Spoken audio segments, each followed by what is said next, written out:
Muitos de vocês sabem da minha história. Eu perdi um filho muito novo, recém-casado. E o irmão Nilson era o motorista daquela ambulância que estava levando o meu filho para que eu não mais o encontrasse. Vitimado pela Covid. Depois de mim, eu também fui internado, fiquei em estado grave. Passei 9 dias internado. Achava que não ia sair do hospital. Entreguei minha vida ao Senhor. Falei com a minha família. Preparei eles e disse: olha, não vou abrir mão de encontrar vocês no céu. Então se preparem. E a minha esposa dizia para mim assim: não vai acontecer nada disso. Fica quieto. E eu tive um encontro com Deus ali dentro do hospital. Eu não vou poder me demorar muito nessa parte, porque é meio sofrido para mim. Se eu começar a falar, talvez eu não consiga continuar. Mas rapidamente falando, depois que estive bem mal, minha mãe faleceu uma semana antes. Aí eu fiquei muito mal, fui internado. Depois, poucos dias depois que eu saí do hospital, meu filho Esdras adoece, fica muito grave, é internado num dia e no outro já dormiu no Senhor. Muito rápido, muito violento, muito agressivo. E agora, recentemente, há pouco mais de 2 meses atrás, eu também tive uma outra experiência com meu filho que está aqui comigo, graças a Deus, o Gabriel, meu filho mais velho. 2 pérolas que Deus colocou no meu coração, costumo dizer. Pérolas preciosas, de inestimado valor. O Senhor arrancou uma dessas pérolas e doeu demais. Doeu muito. Está doendo agora. Vai doer muito ainda, até que Jesus volte. Mas Deus trouxe o Gabriel de volta para nós, porque Ele sabia que a gente não ia suportar isso. Tem uma fala do Gabriel que eu coloquei aqui no final da mensagem, mas eu vou antecipá-la. Quando ele disse assim para mim: pai, quando eu estava no hospital, eu só pensava em vocês. E como seria para vocês suportarem o fato de talvez perderem os 2 filhos que tinham. Mas o Senhor atenuou o nosso sofrimento. A gente ainda estava vivenciando o luto, trazendo o Gabriel de volta ao nosso convívio. E eu louvo a Deus porque hoje eu estou aqui pregando e meu filho está aqui me assistindo, junto com a sua noiva, prestes a realizar um dos seus sonhos: casar, construir uma família. E ele disse para mim assim: pai, agora eu entendo porque a vida de Esdras, o meu irmão, foi tão precoce. Ele fez tudo em 24 anos. Terminou faculdade, casou, gravou um EP. Tudo que ele tinha como sonho na sua cabeça em realizar, ele realizou. E ele não sabe, mas vai saber quando ressuscitar, que o maior de todos os sonhos que ele tinha, ele está realizando exatamente agora. Porque ele dizia para mim assim: pai, eu queria muito ser um missionário. Queria muito me dedicar a levar o evangelho para as pessoas além mar. Ele não sabe que no dia que eu dei o testemunho da sua morte, mais de 200.000 pessoas assistiram. Ele não faz ideia do evangelismo gigantesco e do legado magnífico que ele deixou. Ele não sabe que ele motivou o pai dele com uma santa violência evangelística. Eu quero mais do que tudo ver o meu Senhor Jesus voltar. Eu já sonhava em abraçar o Salvador, mas agora eu quero ver o meu Senhor Jesus voltar por outras razões. Eu vou abraçar meu filho, eu vou abraçar minha mãe, vou abraçar minha sogra, o meu pai. E eu vou contemplá-lo sem nenhum traço de enfermidade. Louvado seja o nome do Senhor, porque está muito perto esse dia glorioso. Então ele não sabe, mas ele deixou um legado. uma família impulsionada a viver para Cristo, pessoas ouvindo a sua história, ouvindo as suas músicas, que ainda tocam, que ainda alcança corações. Louvado seja o nome do Senhor. Eu precisava fazer essa introdução com vocês porque eu precisava desaguar um pouco essa emoção que eu estava sentindo desde a hora que eu vi o irmão Nilson. Porque nós conversamos um pouco naquele dia. Falei um pouco da minha vida para ele. E eu queria dizer uma coisa para você, irmão Nilson. Quando você estava dirigindo aquela ambulância, você estava levando alguém para Jesus. Porque essa semana, curiosamente, eu abri o meu celular com muita dificuldade. Que eu queria ouvir a voz dele. Tem alguma coisa dele gravada lá ainda. Muita dificuldade.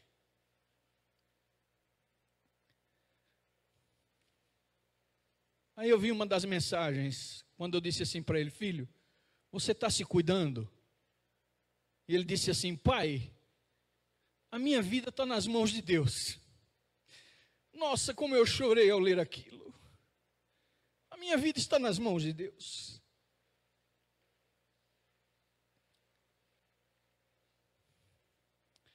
A saudade é grande, mas a certeza do reencontro é maior do que a saudade. Louvado seja o nome do Senhor. Eu quero falar um pouco a vocês hoje sobre a brevidade dos dias e do abreviamento dos dias.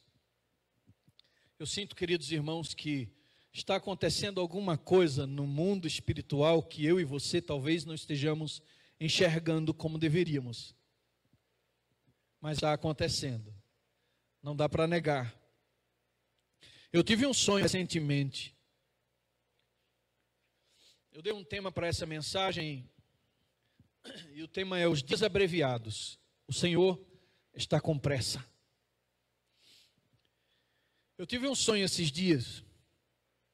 Presta atenção nesse sonho. Foi algo para mim. Eu não sou profeta. Deus não me enviou a profetizar coisas novas, não. Ele só falou comigo através de um sonho. E agora eu vou repartir com vocês. Eu sonhei que estava numa estrada que no início dela era tudo muito bonito, tudo muito verde para um lado e para o outro.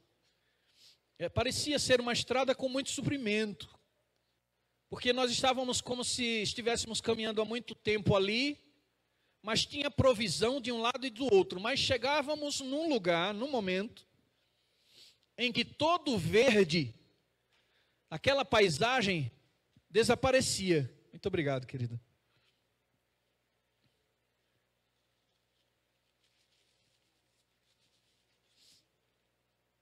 Aquela paisagem desaparecia. E aí, de repente, o caminho de um lado e do outro ficou seco, ermo. Não tinha mais verde. O caminho era de barro e era íngreme, subindo. À medida que subia, ia estreitando. E lá no final do caminho, nuvens negras, muito densas, que fazia medo só de olhar. Mas havia uma coisa singular, muito linda nesse sonho. Esse grupo de crentes que ia nessa estrada comigo estava caminhando um pouco apressado. Sabem por quê? Porque Jesus estava à nossa frente, caminhando muito apressado, assim ó. Jesus estava caminhando muito apressado. E ele não somente caminhava apressado, como quando dava os passos apressados, ele fazia: venham, venham, venham, venham. Uma pressa impressionante. E aí alguém disse assim: Senhor, nós não podemos continuar nesse caminho. Olha como está o caminho, Senhor. Até aqui nós tínhamos suprimentos. Eu lembro bem dessa palavra. Até aqui nós tínhamos como nos manter. Mas daqui para frente, Senhor, está tudo seco e o caminho está piorando, Senhor. Jesus parava, olhava para trás e dizia: não tenham medo. A partir de agora o Espírito Santo estará com vocês. Venham, venham, venham. E ele novamente apressava os passos e ia na direção daquela nuvem escura. Aquele caminho estreito. e nós começávamos a caminhar seguindo o nosso mestre. Eu acordei encantado com aquele sonho, como se Deus estivesse dizendo para mim: a jornada do povo de Deus, não somente a minha, vai piorar. O caminho vai ficar mais difícil. As coisas vão ficar mais complicadas. Mas a partir de agora, o Espírito Santo vai guiar a igreja. Amém? Mateus 24, verso 21 e 22. Abra sua Bíblia, por favor. Mateus 24, verso 21 e 22. Está escrito assim: porque haverá tão grande tribulação, aflição, como nunca houve desde o princípio do mundo até agora, nem tampouco há de haver. E se aqueles dias não fossem abreviados, nenhuma carne se salvaria, mas por causa dos escritos serão abreviados, por causa dos escolhidos serão abreviados aqueles dias. Amém? Serão abreviados aqueles dias. Ellen White fala de um período que ela chama de pequeno tempo de angústia. É um período de angústia que antecede o grande e terrível tempo de angústia que muitos crentes têm medo de imaginar.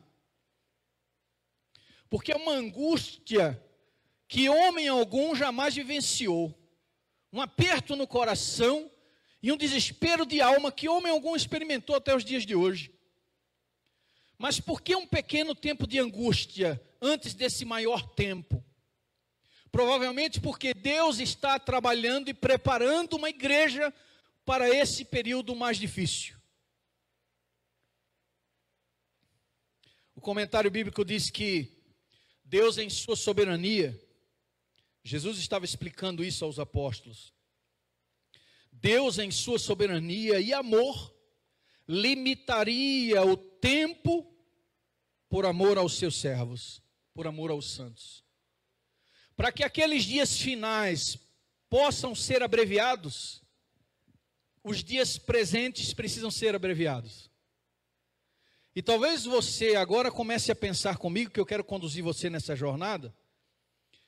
Você comece comigo a pensar no porquê das coisas estarem acontecendo tão rapidamente. Essa é uma outra profecia se cumprindo. Os últimos acontecimentos serão rápidos. Essa declaração de Jesus, irmãos, indica que se Deus o Pai não antecipar esses dias, o mundo se tornará um lugar insuportável. Haveria então uma apostasia generalizada, incredulidade e um ceticismo absoluto.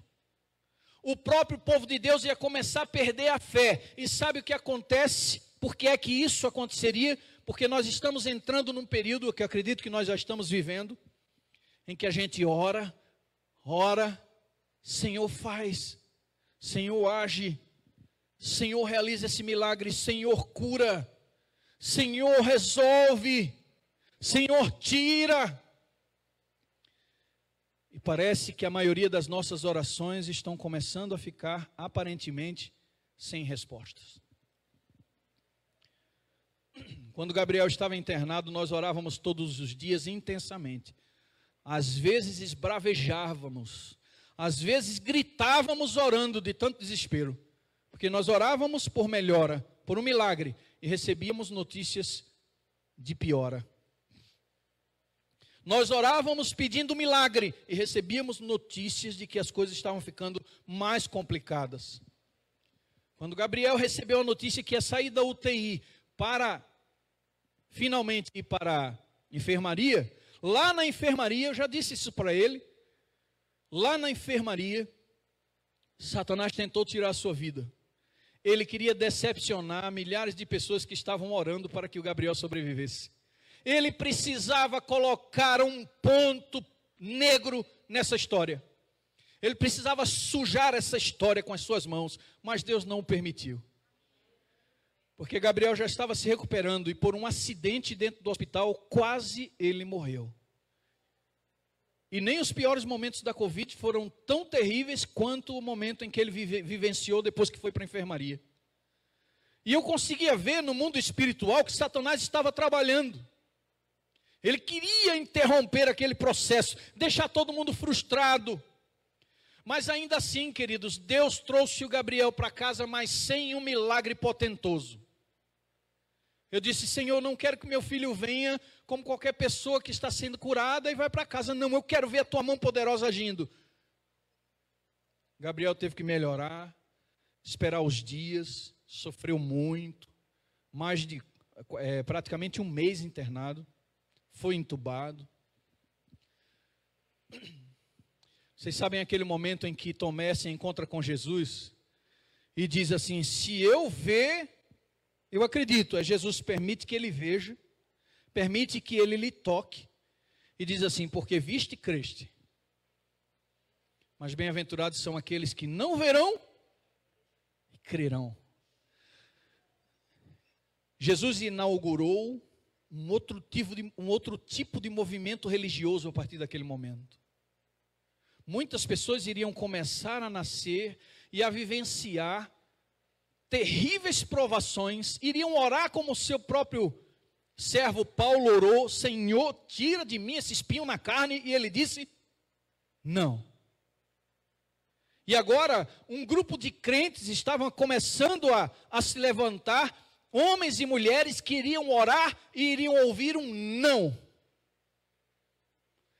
Iniciou-se aquele grande e terrível período de 1260 anos de trevas, de escuridão e sofrimento do povo de Deus. Irmãos, eram gerações após gerações de pessoas sendo mortas, perseguidas, torturadas aos milhares, jogadas aos leões. Um sofrimento terrível, ano após ano, terminava uma geração, entrava outra, de sofrimento, de angústia, e as pessoas oravam: Senhor, nos livre disso, e o sofrimento permanecia.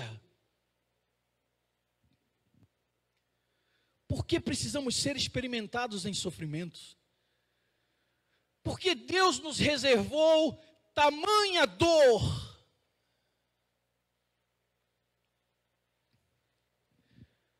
O Senhor sabe dos nossos limites. E Ele sabe até onde podemos suportar. A dor é dilacerante, pelo sofrimento alheio, sofrimento na minha família. A perda do nosso filho não foi uma coisa, o luto passa. Pelo contrário, cada dia que a gente vai se distanciando mais do dia que aconteceu, parece que a realidade vai tomando mais forma. E você vai ficando mais consciente de que aquilo realmente aconteceu. Minha esposa chora todos os dias. Vez por outra eu me encontro no meu quarto aos prantos. Às vezes eu estou dirigindo no carro, eu choro daqui olhando para cá, para ela não ver, porque eu não quero que ela chore. Quando eu paro de chorar, que eu olho para cá, ela está chorando e olhando para lá para que eu não veja. Um tentando salvaguardar a saúde emocional do outro, tentando proteger o outro. Mas temos que lidar com o sofrimento. O sofrimento não foi tirado, a dor não foi tirada. E Deus está preparando um povo que se acostume com essa dor, que se acostume inclusive a orar e ouvir um não e permanecer crendo. A igreja adventista surgiu de algo assim, de um movimento que trouxe grande decepção e tristeza para a igreja, uma perspectiva do retorno de Jesus, a certeza de que Deus estava falando, queria voltar em 1844, mas isso não aconteceu. Muitos apostataram na fé e outros permaneceram firmes. É daí que Deus tira e peneira e separa o joio do trigo.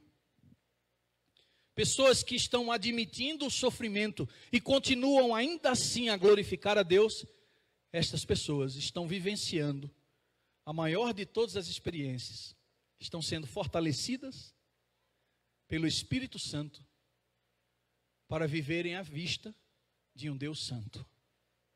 Amém? Tem uma pessoa que liga para mim no mínimo 3 a 4 vezes por semana. E ela chora, chora e chora e chora. Porque a sua vida financeira desmoronou, está sem perspectiva e só chora e chora e chora. Na última vez que eu conversei com essa pessoa, eu disse assim: o que você acha de aceitar o que está acontecendo? Por mais doloroso que seja, dizer para Deus: Senhor, eu aceito, eu recebo esse sofrimento, porque assim como disse o profeta, recebi essas coisas que não me agradam da vida, por que não receberia também o mal do Senhor? Assim como disse um certo profeta muito conhecido pelo seu sofrimento: o Senhor deu, o Senhor tomou, bendito seja o nome do Senhor. Parece que Deus está levantando um povo que seja capaz de honrá-lo, de glorificá-lo, mesmo quando o sofrimento lhe abate. Mas sabe o que acontece, queridos? Há um grupo de pessoas do outro lado, um grupo de murmuradores, de pessoas que não suportam o sofrimento e que passam a desacreditar de Deus, porque estão sofrendo e porque oram, clamam e não sentem Deus mover a mão para resolver os seus problemas. Há muitas pessoas que estão perdendo a fé, porque não suportam o sofrimento, mas o chamado do Senhor é simples assim: no mundo tereis aflições, mas tem de bom ânimo, porque eu venci o mundo. Vocês serão odiados por causa do meu nome. Que chamado é esse? Quem é que vai seguir uma pessoa como essa? Vocês serão odiados e muitos de vocês serão mortos. E sabe, muitos de vocês serão mortos não se resume apenas à perseguição dos apóstolos, não. Tem um inimigo que você não pode enxergar, que agora mesmo gostaria de destruir a tua vida, te matar. E essa coisa de morrer e o pecado levar embora os nossos entes queridos, afetar a tua vida, a tua saúde, deixar você prestes a ver a morte, tudo isso é obra de Satanás, mas foi previamente avisado por Deus, por Jesus, que assim seria. Eu não acredito que todo esse sofrimento seja em vão, meus queridos irmãos, não acredito. É por isso que está escrito que os homens desmaiarão de terror ante a expectativa das coisas que lhes sobrevirão. E se esse é o princípio das dores, o que é que nos aguarda mais à frente?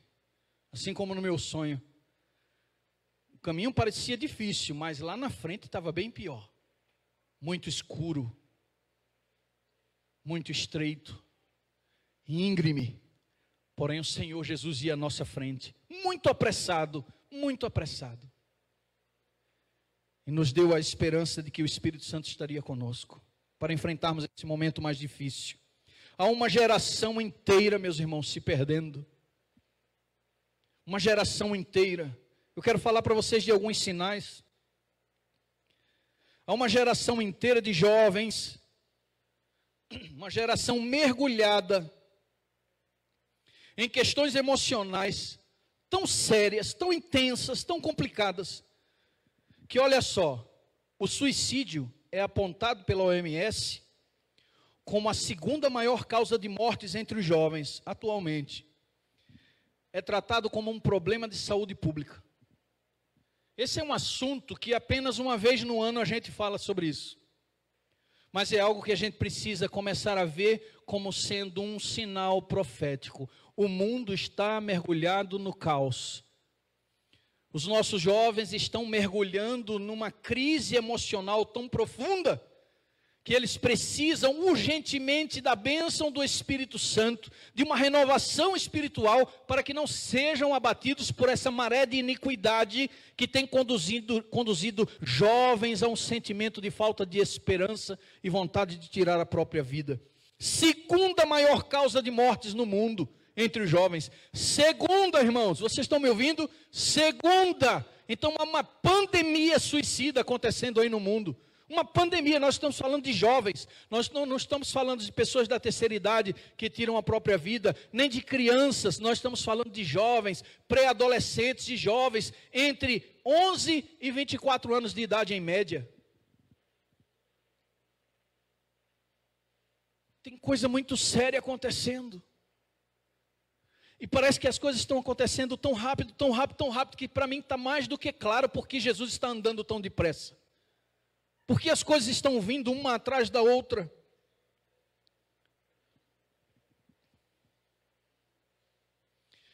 E à medida que as coisas vão piorando, o medo vai tomando conta da igreja. Por que será que Jesus não volta? Por que será que Jesus não volta? Meu Deus, o Senhor não está vendo o que está acontecendo, Senhor? Como é que o Senhor vai resolver esse problema da tardança? Te apressa, Senhor, alarga os teus passos, Senhor. Vamos, Senhor, por favor, Pai. Tem uma música que eu acho que é o Felipe que gravou, que ele diz de forma desesperada, no meio da música assim: levanta-te do teu trono agora. Levanta-te agora do teu trono. Deus espera que nós nos aproximemos dele com esse santo desespero. Um crente não se desespera. Se desespera sim, querido. Nós precisamos validar os nossos sentimentos frente ao nosso Senhor, porque não tem como mentir para Ele, nem como fingir. Quando meu filho se foi, eu disse para ele o quanto estava doendo, e o quanto eu não entendia o porquê daquilo está acontecendo. Simplesmente ele foi me mostrando, à medida que o tempo foi passando, o porquê das coisas. Mas até lá ele espera que sejamos honestos, que sejamos sinceros, que o busquemos como nunca antes fizemos. Mas o Senhor tem 3 formas de resolver o problema da tardança. E segundo Pedro, o Senhor não retarda a sua promessa, como muitos de nós a temos por tardia. Ele está trabalhando para a conversão das pessoas. Aí alguém diz assim: mas não vai haver tanta gente que vai nascer daqui até a volta de Jesus? Quando é que isso vai parar? Quando é que o número de pessoas que ele espera que estejam prontas, estarão prontas para a sua vinda? Se todos os dias nascem novas pessoas. Eu não sei como funciona o coração de Deus, nenhum de nós sabemos, apenas aquele que prescruta o seu coração, que é o Espírito Santo. O Espírito Santo sabe exatamente o porquê das coisas, as motivações de Deus, e porque ele ainda não voltou. Mas apesar dele ainda não ter voltado, ele está apressado. Porque se eu e você, que temos uma visão minúscula do mundo, que só conseguimos ver agora o que está dentro desta nave, nos angustiamos e ficamos perplexos, se nós sofremos com essa situação, imagina aquele que tudo vê. Aquele Deus que está agora ao lado daquela pessoa que está tentando respirar no leito de morte. Esse mesmo Deus que está agora junto daqueles que estão presos nas ferragens de um acidente que acabou de acontecer. Aquele mesmo Espírito que se angustia por ver uma criança ser machucada, violentada. E ele está em toda parte, e os seus olhos contemplam a maldição que está sobre a terra. A toda hora, 24 horas por dia, não tem paz o nosso Deus. Se é que podemos falar assim, não tem paz. Quanta dor no coração de Deus, eu imagino, quanta dor. Porque nós só vemos o que está dentro dos nossos olhos. Ele vê tudo agora, o sofrimento de um bebê, de uma criança que é empurrada de uma janela. De pais que chegam embriagados, espancam seus filhos e matam suas esposas. Ele está perto, vendo tudo. E você me pergunta, por que será que ele não voltou? Ah, meu Deus, por que o Senhor ainda suporta toda essa dor? Difícil de entender. Mas ele tem 3 formas de resolver o problema da tardança. Ele antecipa o tempo, como está escrito em Mateus 24, que nós lemos no início dessa mensagem. Abrevia o tempo para resolver o problema da tardança. A segunda forma de resolver o problema da tardança, ele permite que a morte precoce de alguns dos seus fiéis aconteça. Ele resolve o problema da tardança assim. O meu filho, Esdras, queria muito ver Jesus voltar, e ele queria que fosse logo, que fosse logo. Sabe o que aconteceu com ele? Ele já está olhando a volta de Jesus. Pela fé eu vejo isso. Porque não abrir e fechar de olhos, como diz a palavra de Deus, quando Esdras abrir os seus olhos na ressurreição, ele estará diante do Rei do Universo. Aquele grande sonho de ver Jesus voltar no futuro se cumpriu agora para ele. Então o problema da tardança, a segunda forma de Deus resolver o problema da tardança é permitindo que alguns dos seus servos durmam no Senhor. E ele faz isso para salvar. Olha que texto lindo eu trouxe aqui para vocês. Olha que texto, irmãos. Ellen White esteve em uma de suas visões no céu. Jesus já tinha voltado.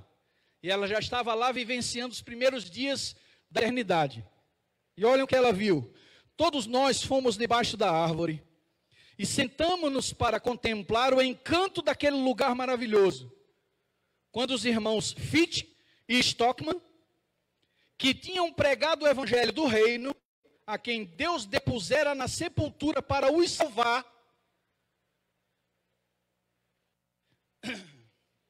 se chegaram a nós e nos perguntaram o que acontecera quando eles estavam dormindo. Eu vou ler o restante do texto, mas eu quero que você preste atenção nessa primeira parte que eu acabei de ler. Mas é lindo o texto, então eu vou ler o restinho aqui.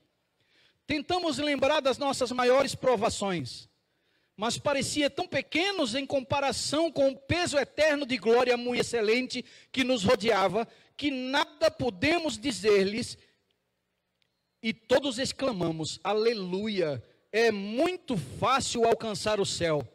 E tocamos as nossas harpas gloriosas, e fizemos com que as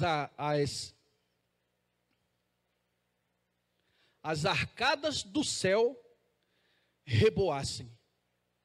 Enquanto eles tocavam, o eco distribuía aquele som por todo o céu. Mas eu quero chamar a sua atenção para o que ela diz no início desse texto a respeito do irmão Fitch e do irmão Stockman. Dois homens que pregavam o evangelho, mas que Deus, para salvá-los, teve que levá-los para a sepultura. Para salvá-los, teve que levá-los para a sepultura. Percebem? A mão de Deus atua na vida e a mão de Deus atua na morte para aqueles que estão em Cristo.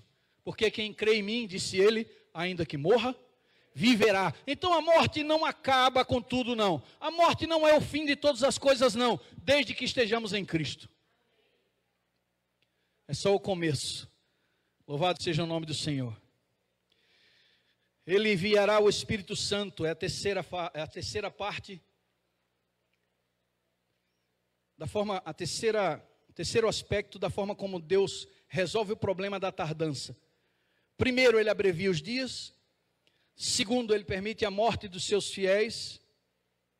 Terceiro, ele usa a obra do Espírito Santo para fazer o trabalho que a igreja deveria fazer avançar. Ir adiante e alcançar os recantos do mundo que ainda não foram alcançados. Então ele envia o Espírito Santo para selar seu povo e apressar a pregação do Evangelho. Porque é certo dizer que antes que ele venha, o Senhor Jesus, ele virá, o Senhor Espírito. Antes que o Senhor Jesus apareça nas nuvens dos céus, o Espírito Santo virá. Então tem algo que eu e você precisamos pensar aqui agora. Há um grande movimento em torno da brevidade da volta de Jesus. Muitas pessoas falam, Jesus está voltando, olha, falta pouco tempo. Meu querido, não se prepare para quando Jesus voltar não, porque quando ele voltar, a porta da graça estará fechada. Prepare-se antes da sua vinda, porque antes que ele venha, o Espírito Santo precisa vir. Eu e você precisamos ser separados, selados, consagrados pelo Espírito Santo, empoderados para pregarmos o Evangelho como nunca antes foi pregado. Então o meu preparo deve ser agora para que o Espírito Santo venha sobre mim. É por isso que essa semana você tem que deixar todos os seus compromissos de lado à noite e tem que vir à igreja adorar, buscar o revivamento, clamar ao Senhor pelo Espírito Santo. Nada é mais importante agora. Nada tem mais primazia do que estarmos na presença do Senhor clamando para que Ele derrame sobre nós o seu Espírito.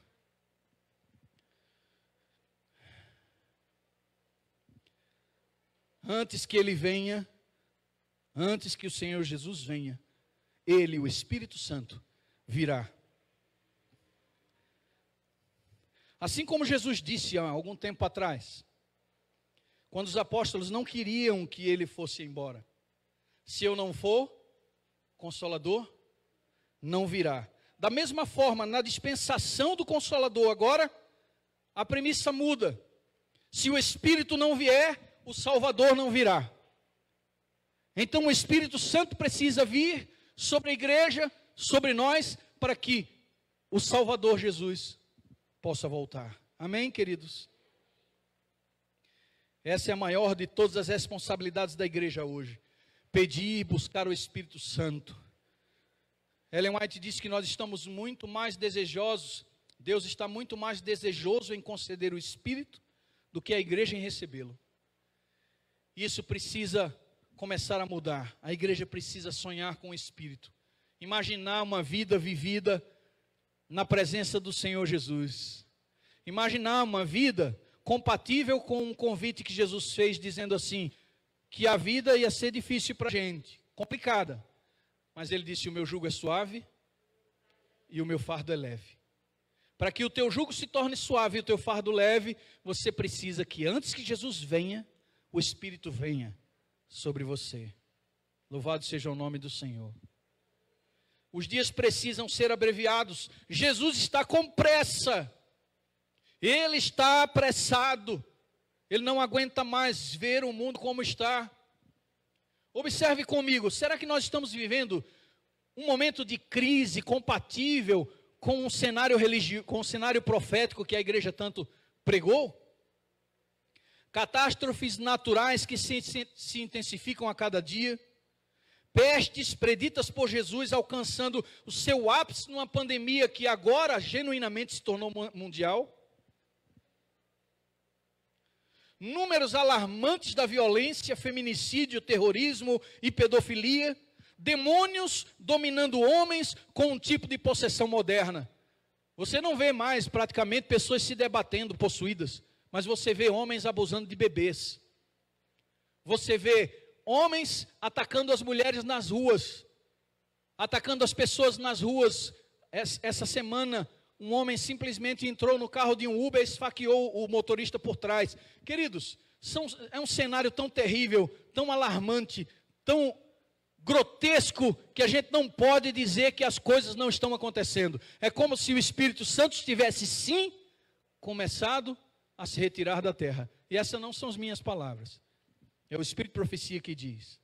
O Espírito Santo começou a concluir sua obra na vida de muitos. E é por isso que nós estamos vendo coisas que no passado a gente não via. Quando a minha mãe falava desse cenário para mim, filho, vai chegar um tempo em que o Espírito Santo vai se retirar da terra. Sabe o que é que eu via na minha mente? Pessoas andando livremente na rua, sendo atacadas e mortas. Eu só via isso. Mulheres sendo pegas, aprisionadas, violentadas, crianças. Era assim que eu via o mundo. Eu dizia, quando o Espírito Santo estiver saindo da terra, o mundo vai estar desse jeito. Ninguém vai conseguir nem ter paz de espírito ao sair de casa. Quando o filho sai, você fica desesperado, angustiado, aguardando que ele volte.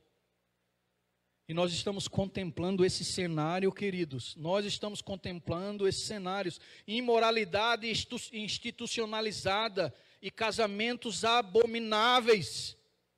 Banalização do pecado, relativismo, tudo agora é relativo. A Bíblia não tem mais a força que tinha no passado. A Bíblia diz uma coisa, mas imediatamente se levantam várias pessoas para dizer, isso não é bem assim. É a sociedade líquida, pregada por um filósofo aí chamado Bauman. Uma sociedade que todas as coisas são relativas, é tudo líquido e maleável, moldável, nada é como é. E o assim diz o Senhor tem sido abandonado. E as pessoas estão dentro da igreja agora contestando se a fornicação realmente desagrada a Deus. Eu acho que Deus espera que a gente possa ter um relacionamento sexual antes do casamento, porque Ele sabe que a gente precisa disso. Ah, será que Deus está esperando que eu seja totalmente honesto com dízimos e ofertas? Eu acho que não é bem assim, porque tem pessoas na igreja que não usam o dízimo corretamente. Então eu acho que se eu pegar o meu dízimo e fizer outra coisa com ele, está tudo certo. Queridos, tudo está ficando relativo, ninguém tem mais segurança de nada. Mas o assim do Senhor continua em sua palavra, nada mudou. Porque eu sou o Senhor dos exércitos, disse ele, eu não mudo. Muito bem, queridos.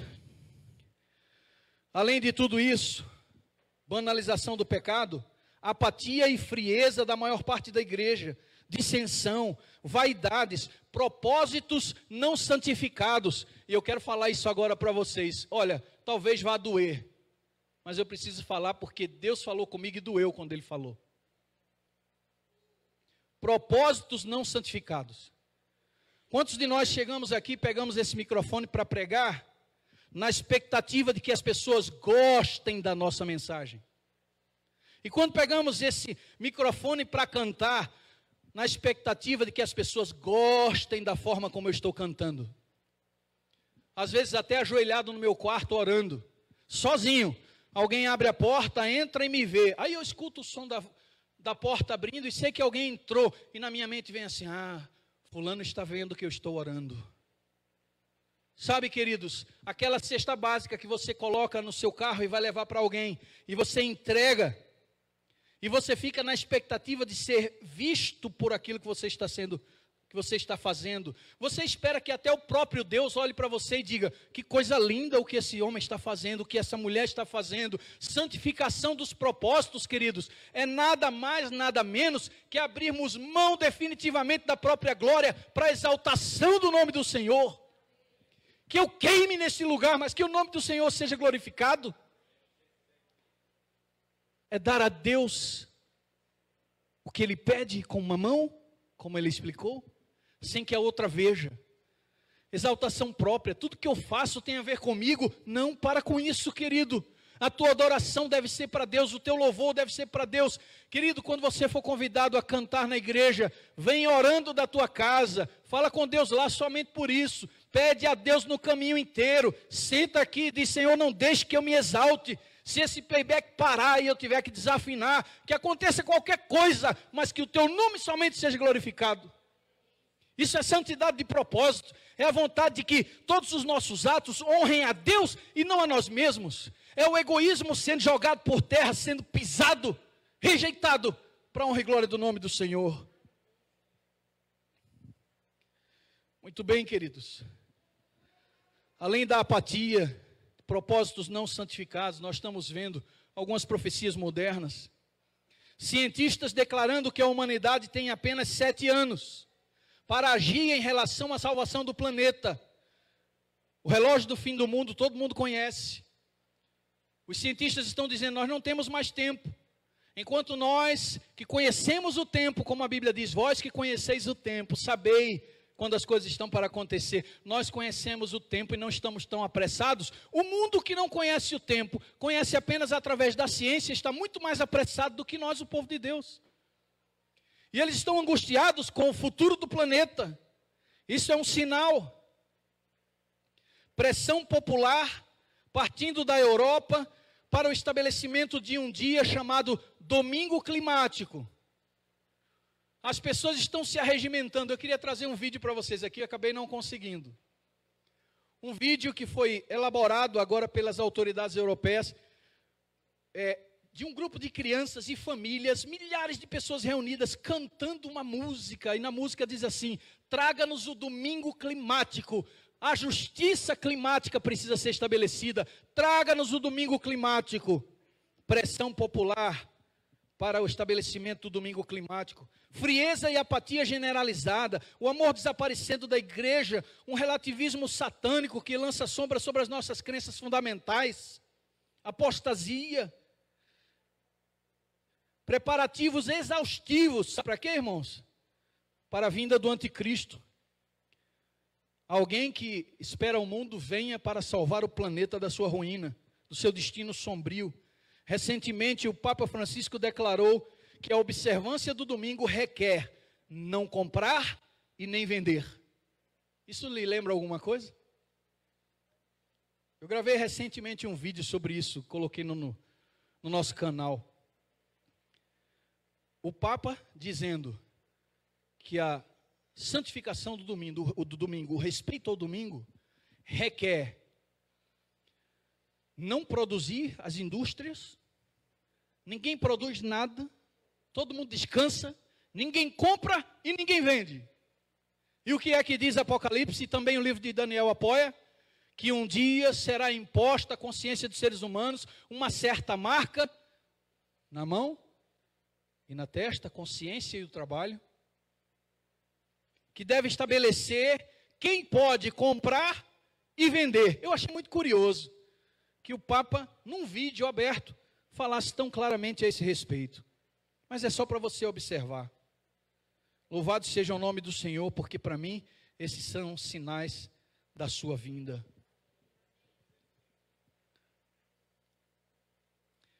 Deus está com pressa, queridos. Você percebe? A roda do tempo parece que está sendo impulsionada. São tempos solenes, tempos difíceis. Eu tenho presenciado conversões que são acompanhadas por genuína mudança. Por que eu estou falando isso para vocês?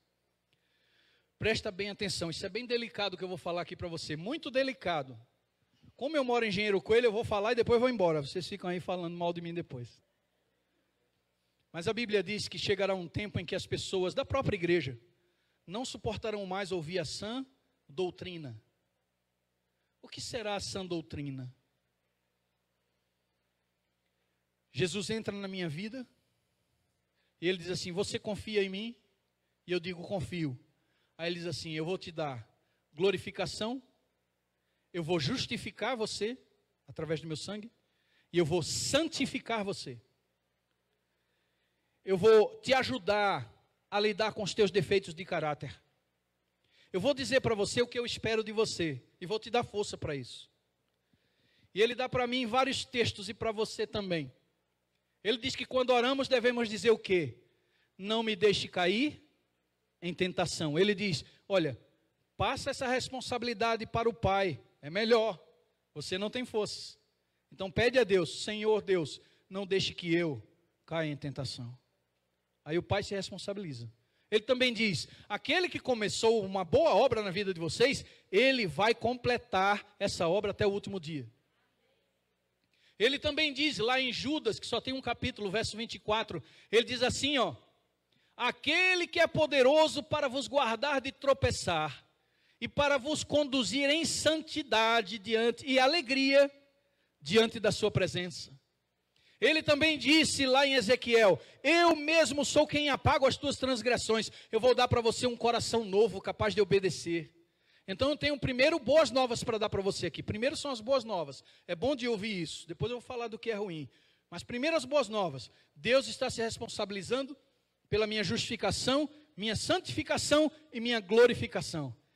É tudo em Cristo, não há nada fora dele. Um certo jovem viu um pastor pregando a respeito da importância de Jesus na vida e disse na porta da igreja: pastor, que mensagem maravilhosa, eu entendi o que o senhor disse, Jesus precisa ser o primeiro na minha vida. E o pastor disse: você entendeu tudo errado, Jesus não tem que ser o primeiro em tua vida, Ele é tudo o que você tem. Ele precisa ocupar todos os espaços, mas Ele precisa ocupar todos os espaços mesmo. Agora eu vou dizer para você, eu participo da sala 57, vocês sabem. E há muitos aqui que participam também. E estão aqui para testemunhar o que eu vou dizer. Pessoas que dizem que foram tocadas pelo Espírito Santo, passaram por um processo de conversão, começam a dar depoimentos do que Deus tem pedido através da voz do Espírito para elas. Veja isso aí, tá? Não me crucifiquem.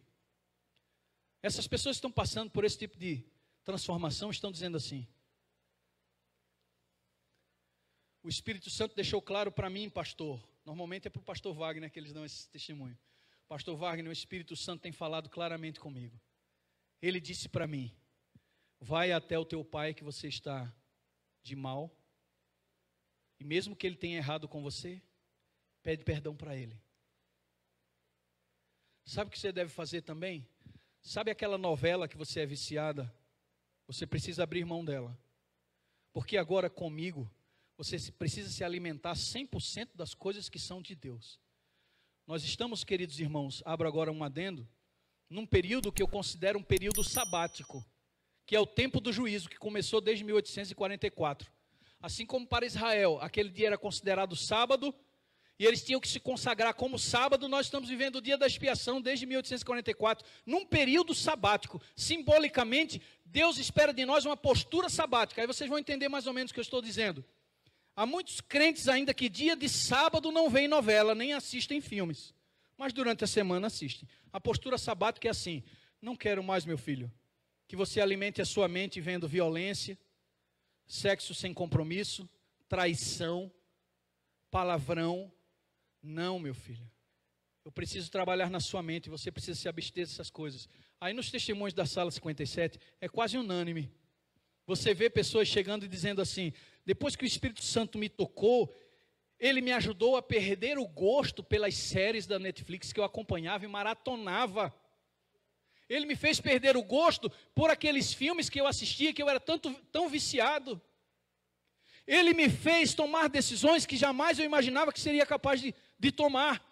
Onde eu quero chegar, irmãos? O grau de exigência está se afunilando. Deus está pedindo mais do seu povo, mas não é para salvá-lo. Não é porque precisam fazer isso para serem salvos, não. É porque precisam receber o Espírito Santo. As mentes, os corações precisam ser preparados. E a Bíblia diz, como na pessoa do próprio Davi: não colocarei coisas contaminadas diante dos meus olhos. É para isso que Deus está nos chamando. Eu cheguei na casa de um cidadão, um amigo meu chamado Joel, de muitos anos. E eu fui passar um tempo lá em Florianópolis, passei um tempo cantando e pregando nas igrejas. E eu fiquei na casa desse cidadão. E esse cidadão disse assim para mim, antes do que ele me disse, né, para vocês entenderem. Ele saía para trabalhar, eu ficava em casa, procurei a televisão na casa dele para assistir um pouco, passar o tempo, não tinha televisão na casa dele. E eu procurei em todos os cômodos, não achei. Quando ele chegou à noite para jantar, eu disse assim: Joel, você não tem televisão, né? E ele disse assim, comendo, bem despreocupado: não tenho não. Eu fiquei curioso com aquilo. Aí eu disse assim: por que você não tem televisão? Aí ele olhou para mim, parou. Olha a resposta dele: porque eu gosto muito. Dá para pensar? Quando a gente se propõe a fazer a vontade de Deus, a gente quer receber o batismo do Espírito Santo, a gente tem que começar a perceber quais são aquelas coisas que nos levam embora o tempo e que alimentam a nossa mente com coisas que são do mundo, que o mundo aprecia. Nós não apreciamos mais, queridos. E doa em quem doer. Chegou o tempo que você precisa tomar uma decisão a esse respeito. Acabou, queridos. Não é para você entrar no céu, não. É porque Deus está querendo te conceder o Espírito Santo e precisa preparar a tua mente. Eu e você precisamos nos prontificar a não vermos aquilo que contamina tanto o nosso coração, que mundaniza tanto o nosso comportamento, que o Espírito Santo não consegue ter acesso. Em nome de Jesus, queridos, comecem a orar a Deus da seguinte forma: Senhor, o que o Senhor quer que eu faça? Onde eu tenho que abrir mão? O que eu preciso deixar de lado? Isso não é justificação pelas obras. Você não vai para o céu porque deixou de ver Netflix. Você não vai para o céu porque deixou de ver novela. Não, você vai para o céu por causa da graça misericordiosa do Senhor Jesus Cristo. É Ele quem te dá justificação, é Ele quem vai te glorificar e é Ele quem está trabalhando para te santificar. Se o teu irmão do lado não venceu a carne ainda, não se desespera não. Se o teu irmão do lado ainda assiste filme de terror, não se desespera não. Se você mesmo ainda não venceu o açúcar, não se desespera não.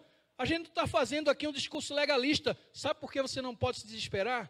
Porque o Senhor Jesus disse que quando o Evangelho chega, Ele transforma a gente.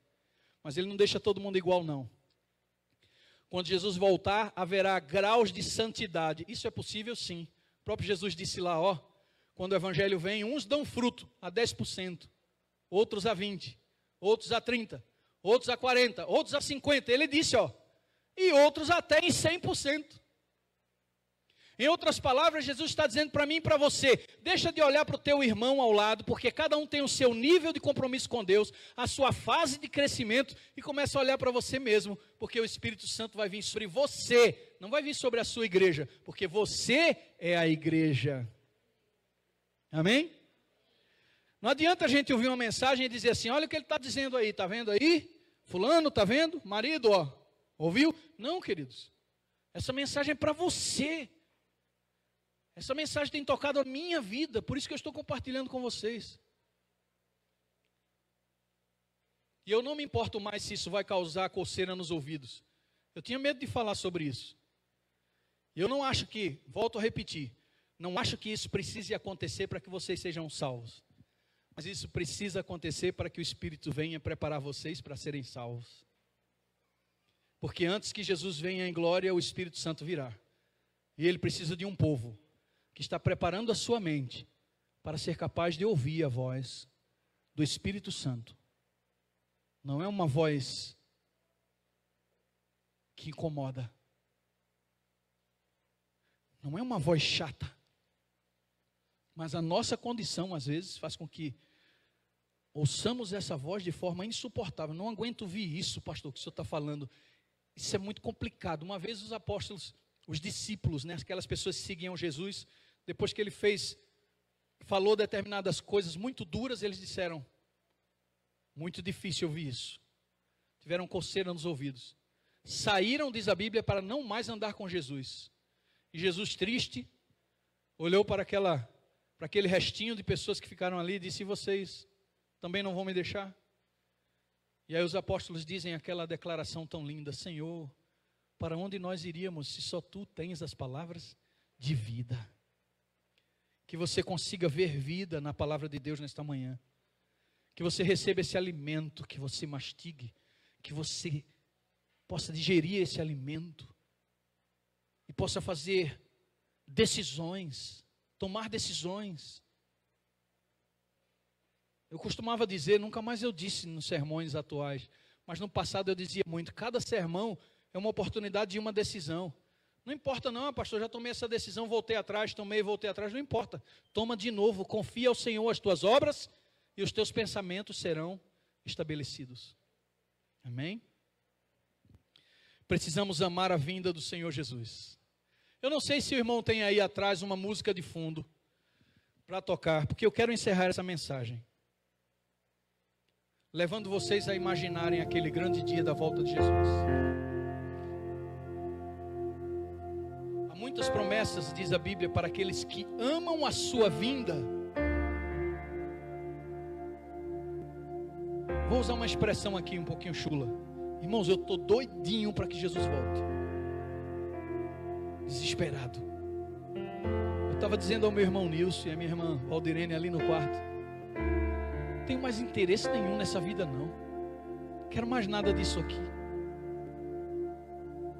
E vocês acham que é porque tem alguma coisa boa nesse pastor miserável que aqui está? Não.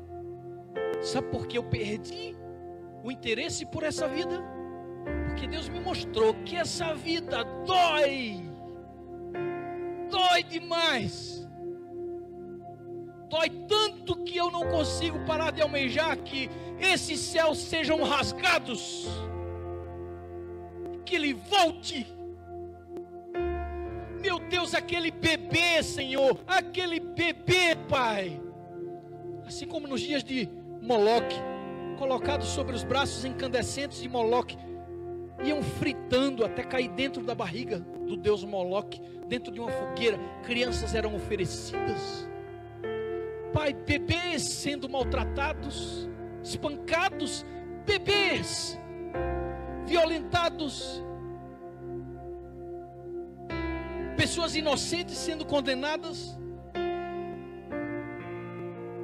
pessoas tão queridas e cheias de futuro como meu filho, indo embora no auge do seu ministério. Ah, Deus, não,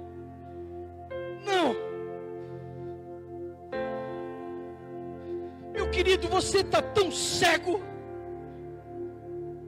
que por mais que o Espírito Santo conseguisse gritar através da minha boca, talvez você saia daqui hoje com a mesma apatia e desinteresse pelas coisas de Deus.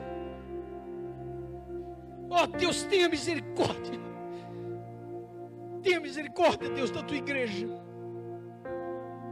Nós somos muitas vezes tão egoístas, que Deus estampa a verdade num cartaz tamanho dessa igreja dentro dos nossos olhos, mas nós não abrimos mão da nossa vontade e do nosso jeito de pensar, porque nós somos os senhores do mundo.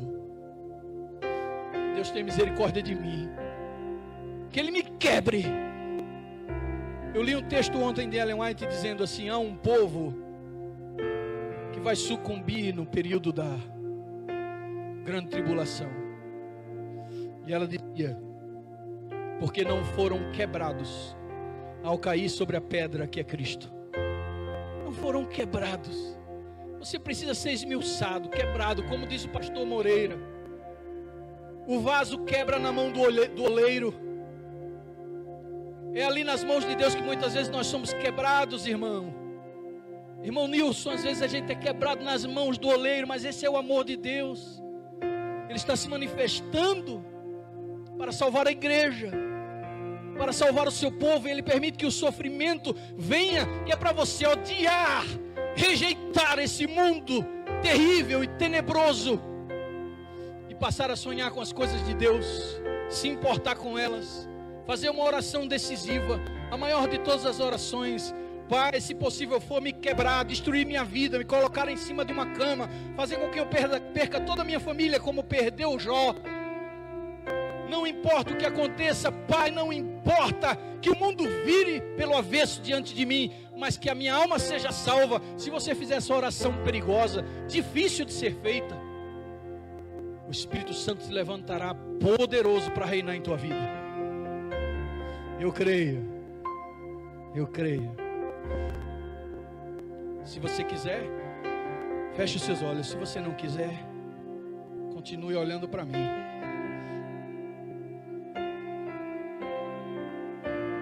Está chegando o dia em que alguém pisará nessa terra dizendo: eu sou o Cristo. Ele operará milagres, maravilhas diante dos olhos humanos. Pessoas em toda parte do mundo sairão dos seus lugares para verem esse ser brilha, que tem gestos tão majestosos e delicados, que parece um Deus. E ele traz uma pregação terrível, enganosa, que o Espírito de Profecia chama de o último grande engano.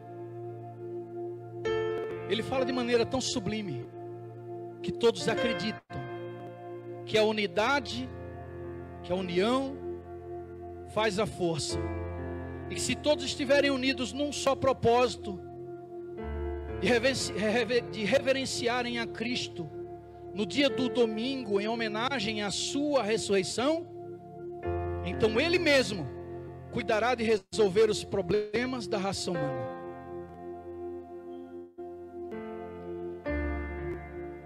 Quando Ele fala isso, Ele também declara: o mundo continuará sucumbindo, enquanto muitos ainda não estão honrando o santo dia da ressurreição, domingo. Uma turba de homens começam a se organizar em todos os lugares do mundo. As pessoas dizem: não, o mundo nunca esteve numa situação como essa. Precisamos todos estarmos unidos para que saiamos dessa situação.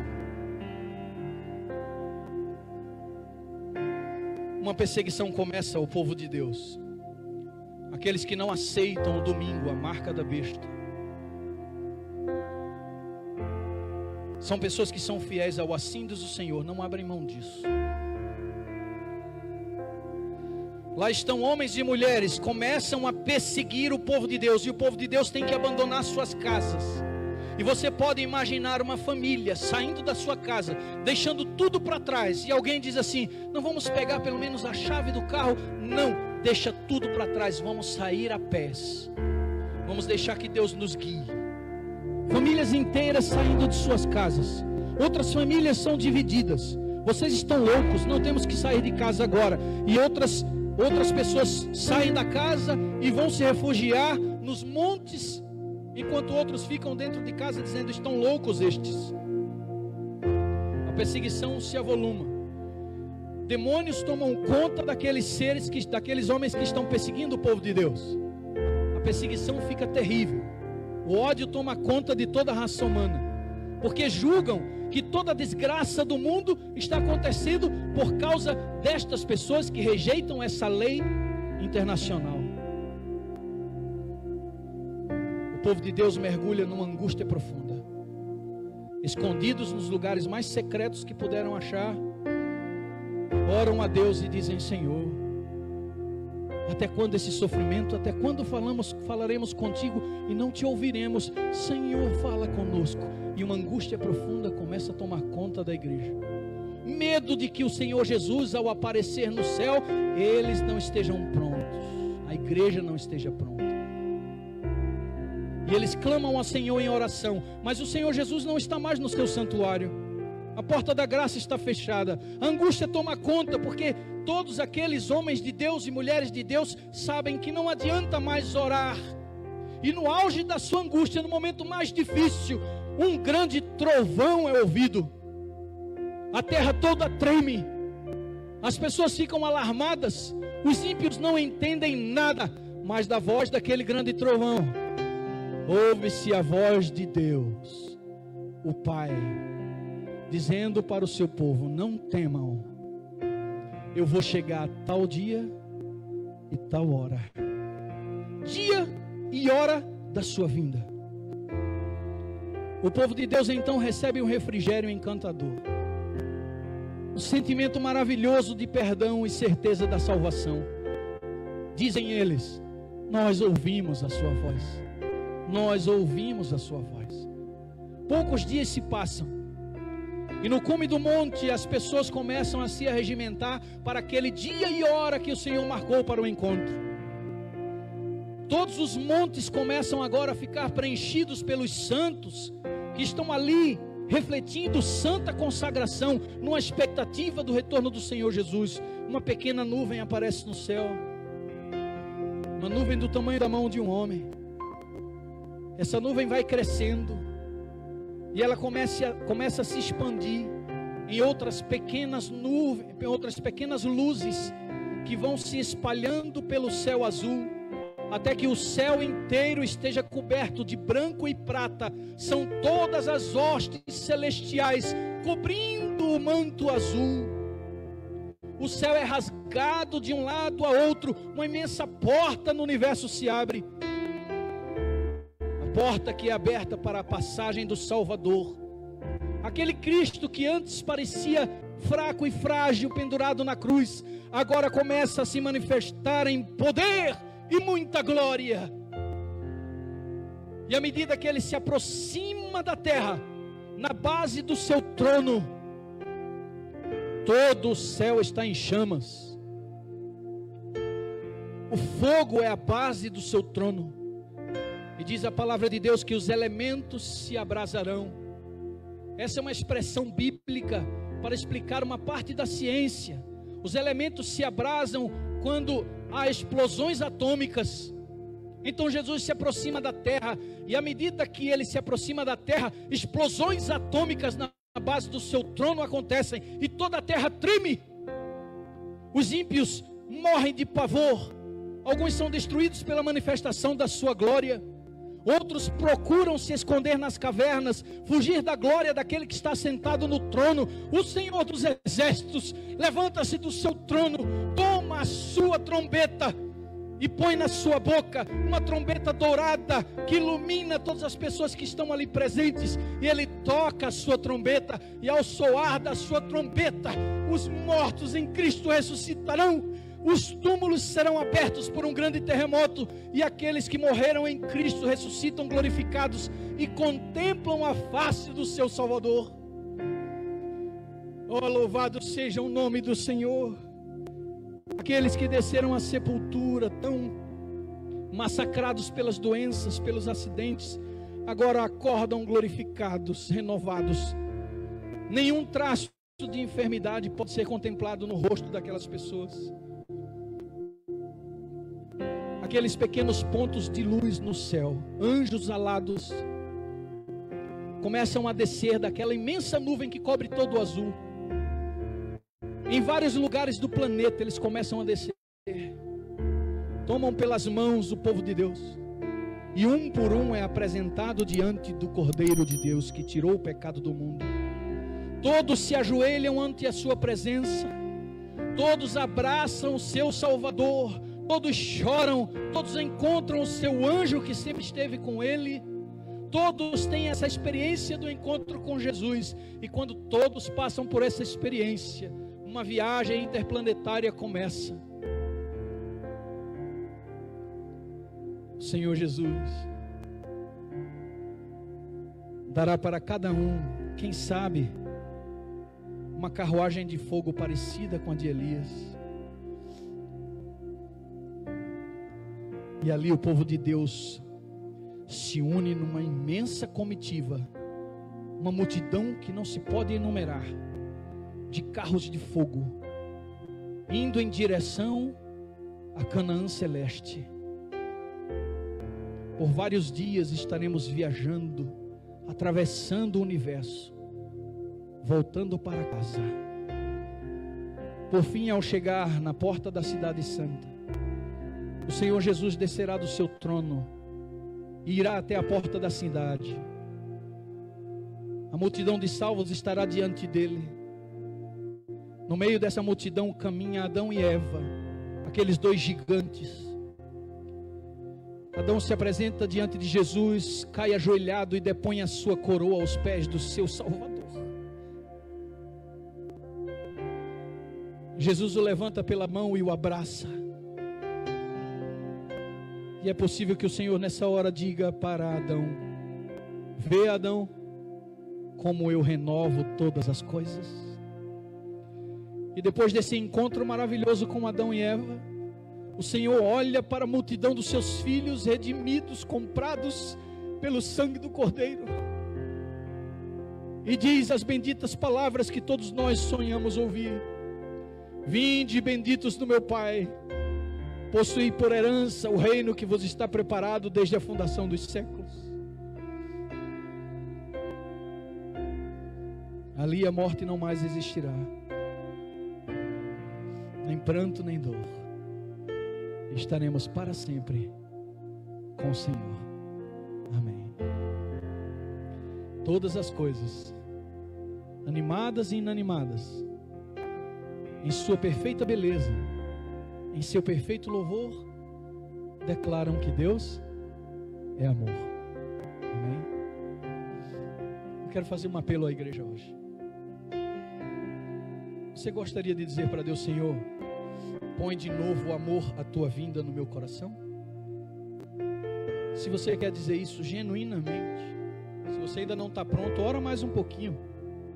Mas se o seu coração já está cheio do Espírito, e você se sente convidado pelo Espírito a fazer essa decisão, fica de pé.